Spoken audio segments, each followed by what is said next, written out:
اکیلے گھر میں کہ یہاں تک کہ ہمیں گھر میں جانے کی بھی اجازت نہیں ہوتی تھی. لوگ تو اب اس فیلڈ میں آئیں اور الحمدللہ میں تو شادی سے پہلے جو میری کھیلنے کودنے کے دن تھی میاں حضور نے مجھے اپنے گھر سے الگ کر دیا تھا. یہاں تک کہ میں نہ گھر میں کھاتا تھا نہ پیتا تھا, کچھ نہیں, صرف کارخانے میں رہا کرتا تھا. وہاں میاں حضور نے جو تعلیمات مجھے دی ہوئی تھیں, میں اس عملیات کی دنیا میں غوطہ زن تھا. وہیں معاملات تھے میرے, باقاعدہ حاضر چیزیں ہوا کرتی تھی, سب کچھ رکھا کرتے تھے. کہ جب ہماری شادی 2005-2006 میں ہوئی تھی, اس وقت پھر میاں حضور نے مجھے بلا کر مجھ سے کہا تھا کہ اب تم یہ حاضریوں کے جو عمل ہیں, جن چیزوں کو تم نے اپنے پاس بنفس و نفیس رکھا ہوا ہے, جو تم لوگوں کو تماشے دکھاتے پھرتے ہو, اس کو بند کر دو, اس کو ختم کر دو. اب وقت ہو چکا ہے کہ تم سلسلے کے ذکر و اذکار کی طرف آؤ.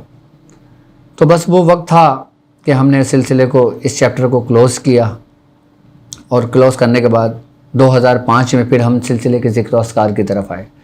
پھر میاں حضور نے ہمیں خاندان قادریہ کے ذکر غوثی عطا فرمایا, مراقبہ غوثی عطا فرمایا, اور پھر تمام سلاسل کے ذکروں کی اجازت دی.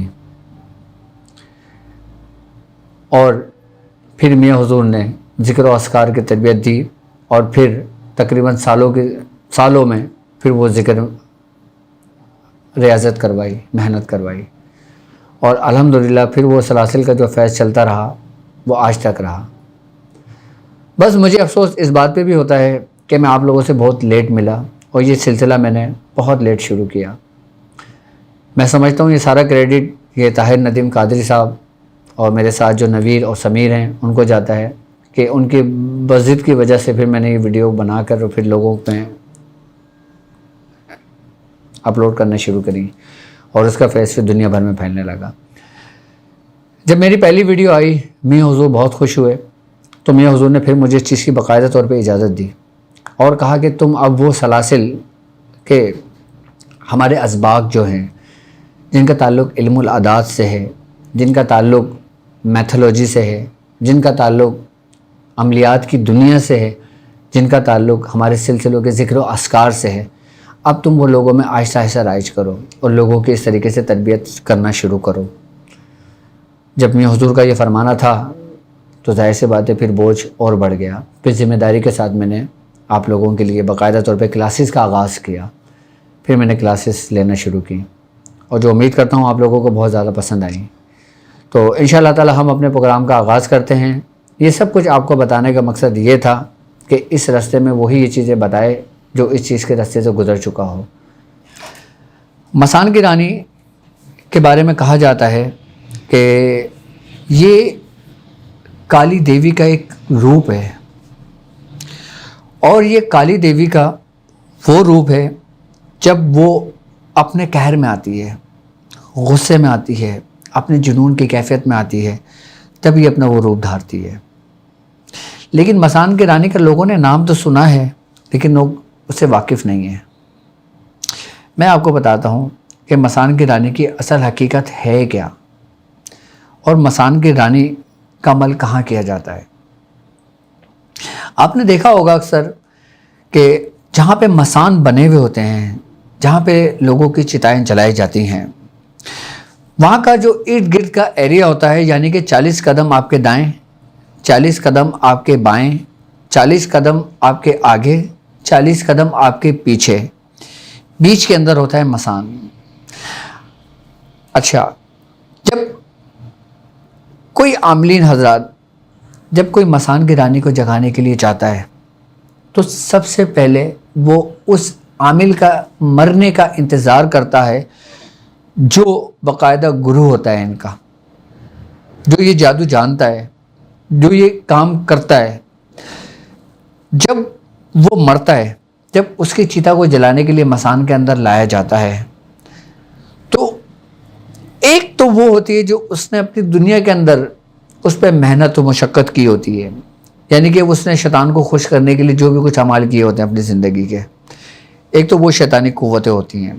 دوسری قوت اس عامل شیطان کی جو اپنے اندر سے ہی وہ اخراج ہوئی, اس نے ایک صورت اختیار کی. آئی بات سمجھ میں؟ اور پھر اس نے ان دیویوں کے ان روپوں کو خوش کرنے کے لیے ایسے کام کیے جو ہر مذہب میں حرام ہے. دنیا کے ہر مذاہب میں اس کو منع کیا گیا ہے۔ اچھا، جب وہ جادوگر مرتا ہے نا، پھر اس کے بعد جب اس کی چتا کو جلایا جاتا ہے، پھر وہ جو عامل ہوتا ہے، پھر وہ جب مسان کی رانی کو حاضر کرتا ہے تو وہ 40 قدم سے وہ عمل پڑھنا شروع کرتا ہے۔ کون سا؟ مسان کی رانی کا۔ اب وہ عمل کیا ہے؟ جیسے کال کالی مسان کی رانی تجھ کو بلاؤں آدھی رات، اس طریقے سے جو اس کے عملیات ہوتے ہیں نا، یہ میں نے ایک چھوٹا سا ٹکڑا بتایا آپ کو، لیکن میں پورا نہیں بتانا چاہتا۔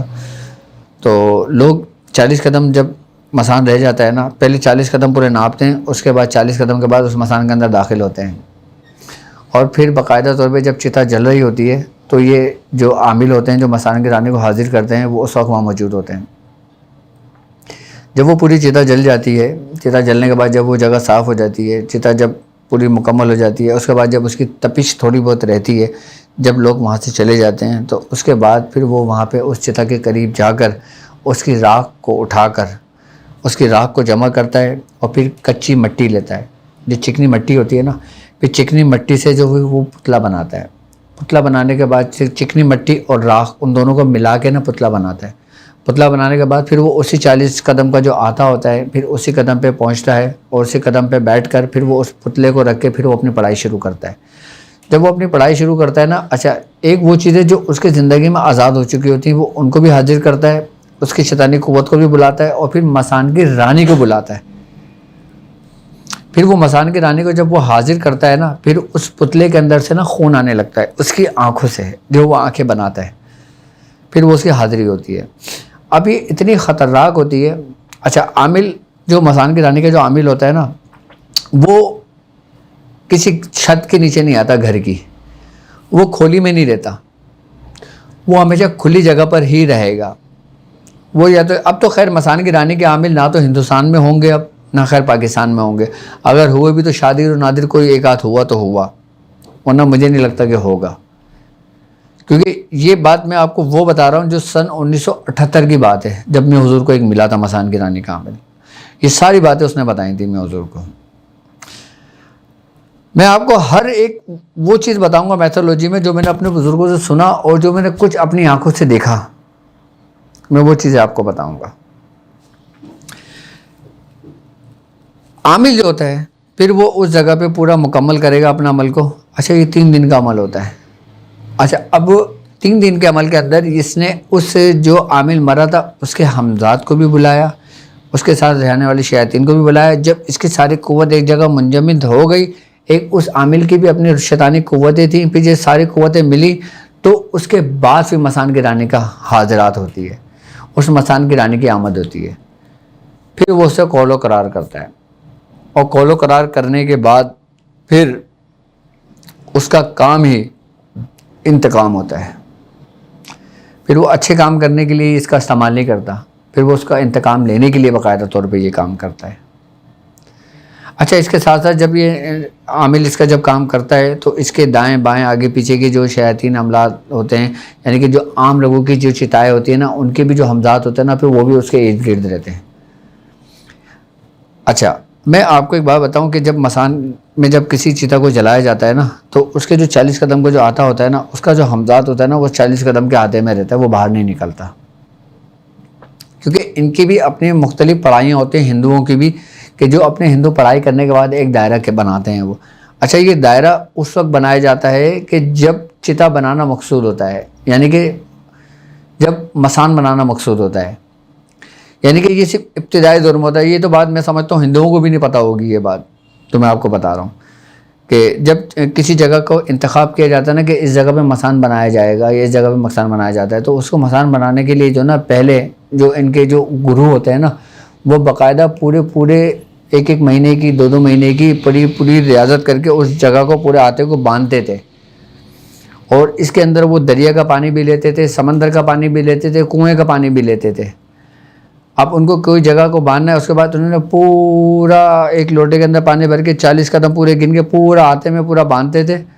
وہ حصہ باندھنے کے بعد اس کے بعد پھر وہ وہاں چاروں کونے پہ پڑھائیاں کرتے تھے، چاروں کونے پہ پڑھائیاں کرنے کے بعد پھر اس کی وہاں سے مٹی کو اٹھا کے پھر بیچ میں لا کے رکھتے تھے، پھر وہاں پہ چتا بنانے کے لیے پوری جگہ بنائی جاتی تھی۔ اچھا، یہ کام صرف ابتدائی دور میں ہوتا تھا۔ اگر میں یہ بات کرتا ہوں آج سے 50 سال 100 سال پہلے کی یا 150 سال پہلے کی، میں اس وقت کی تاریخ بتا رہا ہوں. اب بھی ایسا ہوگا، یقیناً ہوگا، کیونکہ ان کو بھی پتہ ہے کہ ان کے پیچھے جو آصف، جو بری آتمائیں جو پیچھے لگ جاتی ہیں، اس کے سب سے بڑی ریزن یہ بھی ہوتا ہے کہ جب وہ چتائیں جلا رہے ہوتے ہیں تو اس وقت جب کوئی ناپاکی کی حالت میں وہ شخص کھڑا ہوتا ہے یا وہ شخص وہاں سے گزرتا ہے، وہ اس کے زیر اثر آ جاتا ہے. یہ آپ لوگوں کو بہت اچھی طریقے سے پتہ ہے یہ بات. اچھا، مجھے تمام باتیں پتہ ہیں. مجھے ہندوؤں کے متعلق اس عملیات کی دنیا کے مطابق اتنا کچھ پتہ ہے کہ جتنی آپ کی سوچ ہوگی، اور میں انشاءاللہ آہستہ آہستہ سب کچھ آپ کے سامنے لاتا رہوں گا. میں آئی بس سمجھ میں. جب وہ 40 قدم پورا آتا باندھ لیتے ہیں نا، اس کے بعد پھر جب وہاں پہ جب وہ چتاؤں کو جلاتے ہیں، جو ان کے ہمزاد ہوتے ہیں نا، وہ 40 قدم سے باہر نہیں نکلتے. اچھا، باہر پھر ان کو باقاعدہ طور پہ پڑھائی کے ذریعے نکالتے ہیں. جو پنڈت ہوتے ہیں، جو ان کے گرو ہوتے ہیں، جن لوگوں نے اگور لیا ہوا ہوتا ہے، وہ باقاعدہ ان کو پڑھائیوں کے ذریعے 40 قدم بعد نکالتے ہیں، پھر اس کو اپنے ساتھ لے کے جا کے پھر وہ لوگوں کو علاج کرتے ہیں، جو بھی ان کے طریقہ کار ہوتے ہیں وہ کرتے ہیں. لیکن ابھی ہم مسان کی رانی کی بات کر رہے تھے. تو مسان کی رانی باقاعدہ 40 قدم پیچھے ہٹ کے جو دائرہ ان کو بنایا جاتا ہے، وہاں پہ بیٹھ کے یہ کام ہوتا ہے. پھر وہاں پہ مسان کی رانی کی جو حاضری ہوتی ہے نا، اس پتلے میں سے خون آنے لگتا ہے آنکھوں سے. آئی بات سمجھ میں. اچھا، وہ جو مسان کی رانی کی جب حاضری ہوتی ہے نا، وہ اس پتلے کے اندر باقاعدہ طور پہ حرکت شروع ہو جاتی ہے، کیونکہ شیطان اس کے اندر داخل ہو جاتا ہے. اب جب اس کے اندر داخل ہو جاتا ہے، پھر اس سے کھول و قرار ہوتا ہے، اس سے معاہدہ. ایسا نہیں ہے کہ ایک دم اچانک سے کالی آ گئے ہوں، لوگ دیکھ رہے ہیں بھائی سامنے کالی آ گئی. نہیں، ایسا کچھ نہیں ہوتا. وہ صرف اس پتلے کے اندر ہوتا ہے. حاضریاں جو ہوتی ہیں نا میتھولوجی کے اندر یا علم اہل حنوت جو کرتے ہیں، آئی بات سمجھ میں، علم اہل حنوت کے اندر جو حاضری کرتے ہیں نا باقاعدہ طور پہ، یہ پھر کسی نہ کسی چیز کی مدد لیتے ہیں، اس لیے تاکہ ان کو کسی قسم کا کوئی نقصان نہ پہنچے. آئی بات سمجھ میں. جب اس کے اندر وہ چیز کو حاضر کر لیتے ہیں، اس کے بعد جب ان کا قول و قرار معاہدہ ہو جاتا ہے، پھر وہ اس کا وجود چھوڑ کر اپنے اصلی وجود کی طرف لوٹنے کو کہتے ہیں. جب وہ پتلے سے اپنے اصل وجود کی طرف لوٹتے ہیں نا، پھر وہ پتلا نیچے گر جاتا ہے، پھر پتلا وہ بیکار ہو جاتا ہے. پھر اصل چیز وہی ہوتی ہے جو سامنے موجود ہوتی ہے. پھر وہ اس کا جو قول و قرار معاہدہ ہوتا ہے، 12 سال کا ہو، 14 سال کا ہو، 20 سال کا ہو، 2 سال کا ہو، 3 سال کا ہو، پھر وہ دیوی اس کے ساتھ رہتی ہے، مسان کی رانی. پھر وہ لوگوں کے کام کرتا ہے. اب یہ تو آ گیا اس کو حاضر کرنے کا طریقہ کار جو میں نے سمجھایا، جو میں نے بتایا. اچھا، اس کے ساتھ صرف پتلے ہی رکھ کے نہیں بیٹھ جاتے، اس کا باقاعدہ پورا سامان ہوتا ہے. آئی بس سامان میں. اس کے سامان کے اندر سندور ہوتا ہے، ناریل ہوتا ہے، کچا پان ہوتا ہے، لونگ ہوتی ہے، الائچی ہوتی ہے، سندور ہوتا ہے. آئی بس سمجھ میں. پھر ان چیزوں کی باقاعدہ طور پہ سامان رکھ کے، پھر بیچ میں پتلا رکھ کے، اور پھر پھول رکھ کر، اور پھر باقاعدہ طور پہ چراغ جلا کر پھر یہ کام کیا جاتا ہے. میں نے صرف مختصر آپ کو سمجھایا تاکہ آپ لوگوں کی سمجھ میں آ جائے کہ مسان کی رانی ہے کیا. پھر اچھا، یہ تو مسان کی رانی سمجھ میں آ گئی ہوگی کیا ہے، اور اس کو حاضر کرنے کا بھی بتا دیا کہ عاملین اس کو کس طریقے سے حاضر کرتے ہیں. اب میں مسان کی رانی کے جس کے اوپر چوٹ ماری جاتی ہے اس کے کیا سمٹمس ہوتے ہیں میں آپ کو وہ بتا دیتا ہوں. ہوتا یہ ہے کہ جس کے اوپر مسان کی رانی کا عمل کیا جاتا ہے تو وہ یقیناً اس کو ہلاکت کے لیے کیا جاتا ہے. یہ نہیں کہ جدائی ہو جائے اور دونوں الگ ہو جائیں اور یہ ہو جائے، گھر میں نااتفاقیاں ہو جائے، لڑائی جھگڑے ہو جائیں. نہیں جی، یہ صرف ہلاکت کے لیے کیا جاتا ہے. تو اس کی ابتدائی دور کے اندر جو علامتیں ہوتی ہیں نا، گھر کے اندر جس شخص کے لیے کام کیا جاتا ہے اس کے گھر کے اندر مسان کی جو راکھ ہوتی ہے نا وہ ملتی ہے. اچھا، مسان کی راکھ اور اس کے بیڈ میں، اس کے کمرے میں سے صرف ہفتے میں 2 دن ملے گی اس کو. ایک ہفتے کے دن ملے گی یا ایک منگل کے دن ملے گی. یہ اس کی خاص نشانیاں ہیں. اگر جمعے کے دن ملے تو یہ عمل نہیں ہوگا، ہفتے کے دن اتوار کے دن ملے تو یہ عمل نہیں ہوگا، پیر کے دن کچھ راکھ یا کچھ ملے تو وہ عمل نہیں ہوگا. لیکن ہفتہ اور منگل کے دن اگر ملے اس کے بیڈ پہ سے، اس کے کپڑوں میں سے، اس کی رکھی ہوئی چیزوں میں سے، تو پھر اس کے لیے عمل کیا جا رہا ہے، اس کی ابتدا ہوئی ہے.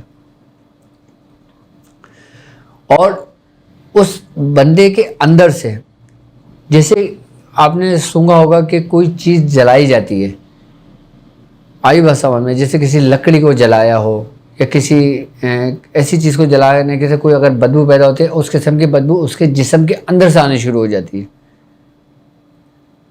جب ایسی اسمیل آنے شروع ہو تو سب سے پہلے وہ بندہ شخص کام یہ کرے کہ وہ سمندر جا کے نا غوطہ زن ہو.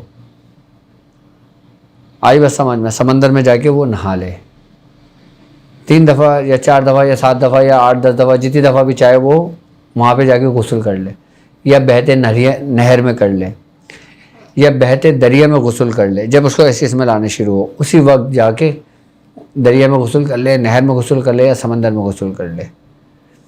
اس کے بعد پھر وہ جو بیسن کے لڈو ہوتے ہیں نا، بیسن کے لڈو، ایک تو موتی چور کے ہوتے ہیں، ایک بیسن کے لڈو بنائے جاتے ہیں. 3 عدد بیسن کے لڈو لیں، آئی بس ہم نے، اور ایک دودھ کا گلاس لیں، اور ایک پانی کا گلاس لیں، اور ایک شربت کا گلاس لیں. یہ 4 چیزیں رکھیں، اور یہ 4 چیزیں رکھنے کے بعد تقریباً 360 مرتبہ، کیا 360 مرتبہ سورہ قریش پڑھیں، اس پہ دم کر لیں. دم کرنے کے بعد ہمارے سلاسل کے ایک بزرگ ہیں حضرت شیخ عبدالرزاق بانسوی رحمۃ اللہ علیہ، ان کی فاتحہ دیں اور ان کو اس کا اصال کریں. ان کا اصال کرنے کے بعد پھر اچھا اب کرنا یہ ہے کہ 3 لڈو جو مٹی کے کٹوری کے اندر رکھے ہوئے ہیں، وہ دودھ کا گلاس، شربت کا گلاس اور پانی کا گلاس، یہ چاروں چیزیں لے کر آپ یا تو اس جگہ پہ رکھ دیں اس کو کہ جہاں پہ چتا جلائی جاتی ہے، یہاں پہ مسان قریب ہوتا ہے، 40 قدم پہلے، یعنی کہ جس جگہ مسان جلایا جاتا ہے 40 قدم پہلے کہیں بھی رکھ دیں. آئی بس سمجھ میں؟ اگر وہاں نہیں رکھ سکتے تو کھلی جگہ پہ رکھ دیں، کھلے میدان میں رکھ دیں، جھاڑیوں میں رکھ دیں، یا پھر قبرستان میں کہیں رکھ دیں. اس کو نہ کھانا ہے نہ پینا ہے، آپ نے فاتحہ دے کے بعد رکھ دینا ہے جا کے. اس کے بعد آپ سے یہ چیز دور ہو جائے گی، اسی وقت دور ہو جائے گی. اچھا ایسا بھی ہوتا ہے کہ ہم اس کو اپنے گھر کے اندر بند کمرے میں رکھ دیتے ہیں، آئی بس سمجھ 3 دن کے بعد پھر وہ چیز اس جگہ پہ نہیں ہوتی ہے، وہ چیز حاضر ہوتے ہے، وہ چیز اس چیز کو لے جاتی ہے.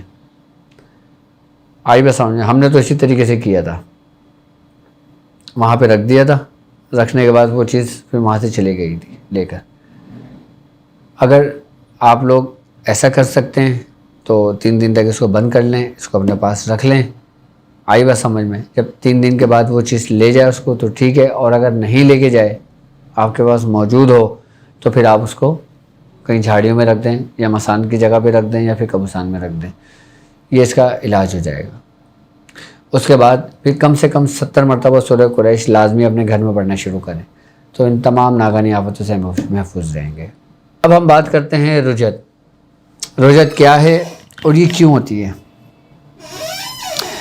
رجت کے بارے میں اگر میں بات کروں تو رجت بیسیکلی کسی بھی چیز کو اجازت کے بغیر پڑھنا، اور ایک ایسی تعداد میں پڑھنا کہ عامل جب اس کو پڑھ رہا ہو، پڑھنے کی وجہ سے جو اس کے ارد گرد عاملین جنات ہوتے ہیں وہ باقاعدہ طور پہ ان کو پریشانی لاحق ہوتی ہے، ان کو تکلیف پہنچتی ہے. جب کوئی شخص بغیر اجازت سے کوئی عمل کر رہا ہوتا ہے، اور جب وہ عمل کا تکرار کر رہا ہوتا ہے مستقل، جب تکرار کرنے کے ساتھ ساتھ ایک حرارت اور ایک حدت پیدا ہوتی ہے اس کے اندر، تو اس سے جو اس کے ارد گرد جو عاملین ہوتے ہیں، جادوگر جنات ہوتے ہیں، ان کو تکلیف پہنچتی ہے. پھر وہ اس عاملین کو تنگ اور پریشان کرنے کے لیے اس کو حاضر ہو جاتے ہیں. اس کو ہم رجت کہتے ہیں. اچھا بعض لوگوں کا یہ کانسیپٹ ہے، بعض لوگ یہ کہتے ہیں کہ یار قرآن پاک کوئی قرآن کی صورت پڑھتا ہے تو اس کو رجت نہیں ہو سکتی ہے. دیکھو اللہ کا کلام پڑھنے سے رجت نہیں ہوتی ہے، یہ بات تو صحیح ہے، بلکہ ثواب ملتا ہے. آپ اس کو جتنا چاہے پڑھ لیں آپ کو ثواب ملے گا. یہ چیزیں کلام پڑھنے سے نہیں وہ ہوتی ہیں. آئی بات سمجھ میں؟ آپ جتنا قرآن پاک پڑھیں آپ کو رجت نہیں ہوگی، لیکن ایک خاص طریقے سے اگر آپ کرتے ہیں، یعنی کہ اس کلام پاک کو پڑھ رہے ہیں اس کی وجہ سے نہیں ہوئی ہے رجت. رجت ہوئی کس وجہ سے ہے کہ آپ کے پڑھنے سے کسی شیاطین کو تکلیف پہنچتی ہے. تب ظاہر سی بات ہے جب حق آتا ہے تو باطل مٹتا ہے نا، اور جب باطل مٹتا ہے تو وہ ہر قسم کی تکلیف پہنچاتا ہے. جب ہر قسم کی تکلیف پہنچاتا ہے تو انسان رجت کے اندر آ جاتا ہے. اچھا اب جو لوگ اس کو اجازت سے پڑھتے ہیں، جو سلاسل کی اجازت ہوتی ہے، اس اجازت کے ساتھ ساتھ جو شخص اس کو اجازت دیتا ہے اس کی توجہ بھی اس میں شامل ہوتی ہے، ان کے بزرگوں کی بھی توجہ اس میں شامل ہوتی ہے. اب جب انسان جب توجہ کے ریاضت کے ساتھ اجازت کے ساتھ کوئی عمل کرتا ہے پڑھتا ہے، ٹھیک ہے، پھر اس کے پڑھنے سے بھی کسی بھی جنات کو شیاطین کو کوئی تکلیف پہنچتی ہے، پھر وہ آپ کے قریب نہیں آتا. اس کی وجہ کیوں ہے؟ کیونکہ وہ اجازت اور وہ توجہ اس کی وجہ سے وہ دور ہو جاتا ہے، ہٹ جاتا ہے. اسی وجہ سے انسان رجت سے بچ جاتا ہے. اجازت کی ایک بہت بڑی اہمیت ہے باقاعدہ طور پہ. اجازت کے بارے میں تو بزرگان دین نے بڑا تفصیلی سمجھایا ہے کہ اجازت باقاعدہ ہے کیا، اور عمل کرنے کے لیے، وظیفہ کرنے کے لیے، چلہ کرنے کے لیے اجازت لینا بہت ضروری ہے. اچھا، بعض اوقات لوگوں کو رجت ان کتابوں سے بھی پڑھنے سے ہو جاتی ہے جن کتابوں کے اندر کچھ عملیات لکھے ہوتے ہیں، کسی ڈائجسٹ کے اندر لکھا ہوا ہوتا ہے، یا کسی رسالے کے اندر کوئی عمل لکھا ہوا ہوتا ہے، یا کسی اخبار کے اندر کوئی عمل لکھا ہوا ہوتا ہے، یا پھر کسی بھی غیر معیاری یا کسی بھی عاملین کی ویڈیو اٹھا کے اس میں دیکھ لیتے ہیں، وہ عمل کر لیتے ہیں، اس سے بھی رجت کا شکار ہو جاتا ہے انسان. ہمیشہ اجازت اس شخص سے لو آپ جو صاحب سلسلہ ہو. آئی بات سمجھ میں؟ جو صاحب اجازت ہو خود، اس سے اجازت لیں تو وہ بڑی کامل و مستند اجازت ہوتی ہے. اچھا، ہماری جو بھی اجازتیں ہیں وہ میاں حضور کی اجازتیں ہیں. ہماری جتنی بھی اجازتیں ہیں سب ہمارے خاندانی کی اجازتیں ہیں، ہماری ہی اجازتیں، ہمارے ہی خاندان کی اجازتیں، جو تمام علماء کرام و مفتیان نظام اور جتنے بھی میاں حضور کے شاگرد، جتنے بھی میاں حضور کے لوگ سوشل میڈیا پر ہیں، وہ سارے ہمارے ہی خاندان کی اجازتیں ہیں الحمدللہ. تو اس لیے جو سلاسل کے لوگ ہوتے ہیں نا، پھر رجت انسان شکار نہیں ہوتا. اچھا، جب انسان رجت کا شکار ہوتا ہے نا تو اس کے اندر جو علامتیں پائی جاتی ہیں، جو علامتیں پیدا ہوتی ہیں، وہ کیا ہوتی ہیں کہ سب سے پہلے جو عاملین جو عمل کر رہا ہوتا ہے اس کا سر بھاری ہونا شروع ہو جاتا ہے. سر کا جو پچھلا حصہ ہوتا ہے نا، یہ سن رہنے لگتا ہے، اور کبھی کبھی اس کے شدت کا درد اٹھتا ہے اور پھر ٹھیک ہو جاتا ہے، پھر شدت کا درد اٹھتا ہے پھر ٹھیک ہو جاتا ہے. پھر اس کی آنکھوں میں اس جگہ پر نا، یعنی کہ آنکھوں کا جو یہ حصہ جو ہوتا ہے، یہاں پہ درد رہنے لگتا ہے اس کا ہلکا ہلکا سا. یہ اس کی ابتدائی حال بتا رہا ہوں جو رجت کا شکار ہوتے ہیں. آئی بات سمجھ میں؟ اس کے بعد پھر اس کے جسم کے اندر آہستہ آہستہ آہستہ آہستہ حرارت بڑھنی شروع ہو جاتی ہے، یعنی کہ بخار کی جیسی کیفیت رہنے لگتی ہے. پھر اس کا جسم ٹوٹنے لگتا ہے، اور پھر جسم ٹوٹنے کے بعد اس میں چڑچڑاہٹ پن پیدا ہو جاتا ہے. پھر اس سے پڑھا نہیں جاتا. پھر ایسا ہوتا ہے کہ جیسے جو نا بوجھ اتارنا، یعنی کہ تعداد پوری کرنا بس. تو یہ رجت کی شروع کی علامتوں میں سے علامت ہے جو میں نے آپ کو بتائی ہیں ابھی. جب کبھی ایسی علامتیں ہوں تو آپ سب سے پہلے صاحب مسند سے یا صاحب اجازت سے اس کی اجازت لیں. آئی بس سمجھ میں؟ اچھا، رجت کو دور کرنے کے لیے جو لوگ رجت کا شکار ہو چکے ہیں ان کے لیے سورہ قریش لاجواب ہے. سورہ قریش سے بہتر میں نے رجت کے معاملے میں اس کو ختم کرنے کے لیے میرا تجربہ جو میں نے کوئی کسی اور صورت کو نہیں پایا نہ دیکھا. ہر صورت کا مقام و مرتبہ اپنی جگہ ہے، لیکن سورہ قریش کا جو رجت کو یہ کاٹتی ہے نا، اس کے عمل کو جو ختم کرتی ہے، رجت کے جو تاثیر ہے اس کی، وہ سمجھ لیں کہ ایسی ہے جیسے ترنت کام کرتی ہے، وہ فوراً ختم ہو جاتی ہے رجت سے. انسان سورہ قریش پڑھنا شروع کرتا ہے، وہ رجت اس کے پاس سے دور ہونی شروع ہو جاتی ہے، وہ تمام شیاطین اس کے جسم سے دور ہونے شروع ہو جاتے ہیں. جو عام لوگ ہیں وہ کم سے کم 70 مرتبہ سورہ قریش پڑھنا شروع کریں، اس کے بعد پھر کوئی بھی عمل کریں گے تو رجت کا شکار نہیں ہوں گے. لیکن میں پھر یہ کہتا ہوں کہ عمل کی اجازت لینا ضروری ہے. اب میں سمجھتا ہوں علامتیں بھی سمجھ میں آ گئی ہوگی، رجت بھی سمجھ میں آ گئی ہوگی، اور اس کا میں نے طریقہ کار بھی بتا دیا. اچھا، بعض اوقات لوگ ایک عمل کے ساتھ ساتھ کئی عمل کر رہے ہوتے ہیں، جیسے نعت علی بھی پڑھ رہے ہیں، سورہ مزمل بھی پڑھ رہے ہیں، یاسین بھی پڑھ رہے ہیں، سورہ قریش بھی کر رہے ہیں، حزب البیت بھی پڑھ رہے ہیں، بسم اللہ کا عمل بھی کر رہے ہیں. تو یہ ذہن میں رکھیے گا کہ جو چیزیں آپ اجازت کے ساتھ پڑھ رہے ہوتے ہیں تو اس سے آپ کو رجت نہیں ہوتی ہے، کیونکہ باقاعدہ طور پہ باقاعدہ بزرگوں کی توجہ اور اس کی اجازتیں ہوتی ہیں اس میں، تو اس میں رجت کا کوئی معاملہ نہیں ہوتا. تو میں سمجھتا ہوں اب آپ کو یہ معاملہ سمجھ میں آ گئے ہوں گے. امید کرتا ہوں کہ ویڈیو آپ لوگوں کو پسند آئے گی. اب مجھے اجازت دیجیے اس سے کہ آپ اپنا بہت خیال رکھیں گے۔ السلام علیکم ورحمۃ اللہ وبرکاتہ۔